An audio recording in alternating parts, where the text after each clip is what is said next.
then Aaron Gordon's not going to be able to come back either. Oh, yeah, he wasn't definitely. Steph wasn't able to come back in like 4 games. So what makes you think he's going to be able to come back in 48 hours? He's not going to be able to, huh? He's not going to be able to, because as soon as you try to come out there and make any kind of herky-jerky movement and you feel it pull again, once it grab again, like a second time, you're done for the series.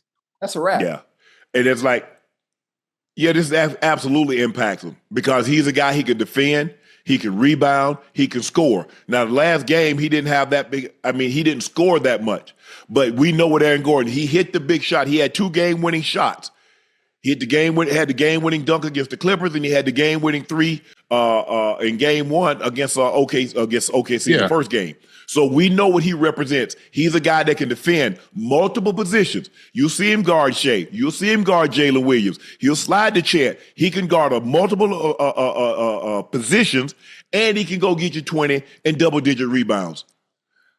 I don't know where they can get that kind of scoring, where they can get that kind of versatility. No, look, I know Strawther had a great game. Russ has been the Energizer Bunny off the bench for him, but you got to ride the Russ roller coaster. I just don't know, Joe, where they get that kind of versatility, where you get that scoring, that rebounding from if Aaron Gordon can't play and it doesn't look like he's going to. I think, and outside of Jokic, I think Gordon has been pretty much the most consistent. You know, I know it's him and Murray, but for the most part, Gordon has won them games. He won them games last year. Yes. So he's been a huge piece of their success, you know, in this postseason. So without him, Uncle Ocho, I mean, you're gonna have to lean on some of them young guys you got over there, and hopefully they can come through and have a big game. But Michael Porter Jr.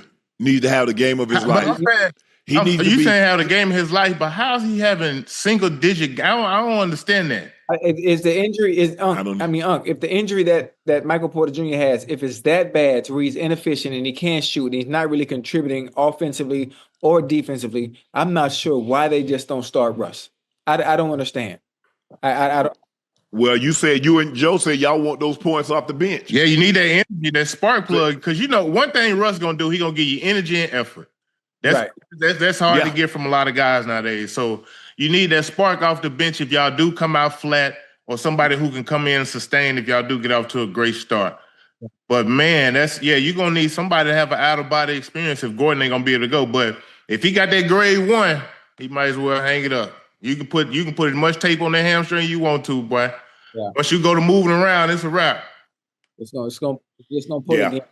Yeah, I agree. Like, look. Yoke played unbelievable last night. He had 29, 14, and 8.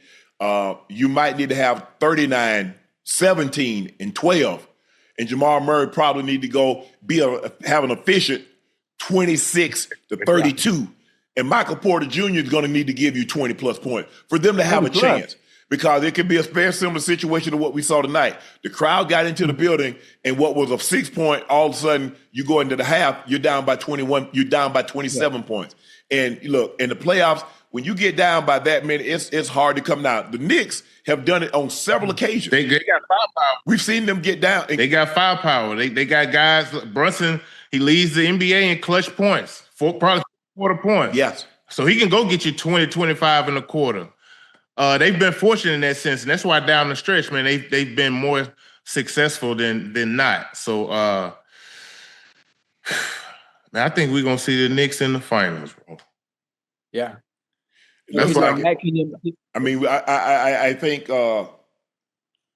ESPN would like that because I don't know. You got to have the Knicks because they're the only one that has a national following. Everybody else is regional. People in Indiana for the Pacers. People in OKC go to root for OKC. People in Denver go root for Denver. People in Minnesota. But the Knicks is a household brand. And so, and plus you got that, think about the markets. You got Minnesota, you got Oklahoma, you got Denver, and then you got. Hey, check this out. Okay, Ocho, I don't want to jump the gun on this, but let's say the Knicks do make it to the finals. Who would y'all want to see them play against? I know we still got some basketball to play. Ant-Man. There we go. Hey, can you imagine? I want to see Ant-Man because I want to see Cat and Julius. They got swapped each other. Because somebody gonna say, see, Y'all made a mistake. This could have been. If they both make it to the finals, we still gonna say that? Of course, because who win? They both won. Okay. Hey, I won. No. You see, if you'd had me, the roles would have been reversed. If you'd had me, you'd have kept me. Hey, Ocho. Yeah. That happened. Minnesota and the Knicks. Oh boy, you got yourself a bet, partner. Believe that. Who you got? Who you got? The Wolves? I'm going Minnesota. Yeah, the Wolves and young Wolves. Hey, and Joe, imagine New York if they hoist that goddamn championship trophy.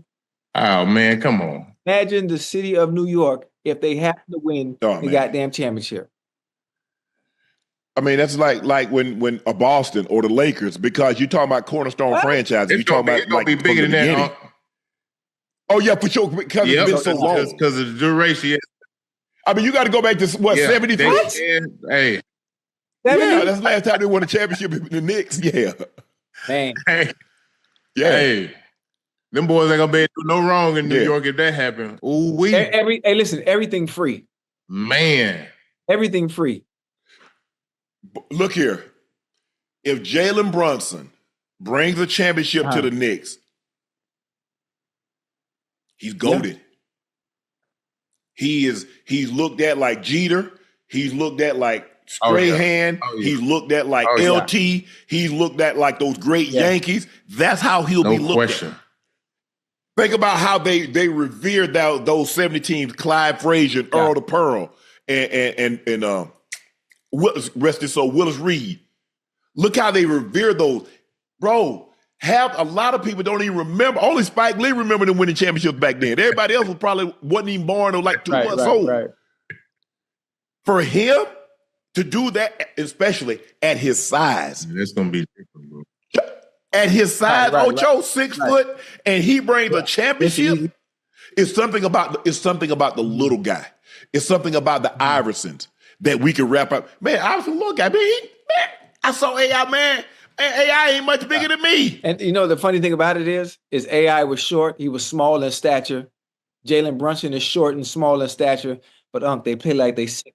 They play big. They play like they 6'6", 6'7". Oh man. Yep. Man, you could let it, man. If AI had been 6'6", 6'7". Hey, that's why he don't give us. That's why he don't give us everything. He just give you. He can't give us everything. I mean, think about Brunson. What if Brunson was 6'6"? He ain't gonna give us everything. He gonna give you enough to work with, though, Ocho. You know what I'm saying? I'm gonna give you some tools now. Hey, I'm gonna give you some tools now. You got to find out which tool works. You trying to cheat now? Ocho, you want to be about 6'4". What if Ocho was 6'4"? Ocho, he gonna give you everything, Ocho. I'm already 6'3" now. I know. One more inch. Don't worry about it, Joe. Yeah. That man, I hate, you know what? I hate this. This is a game 7, and one of the team's key players isn't going to be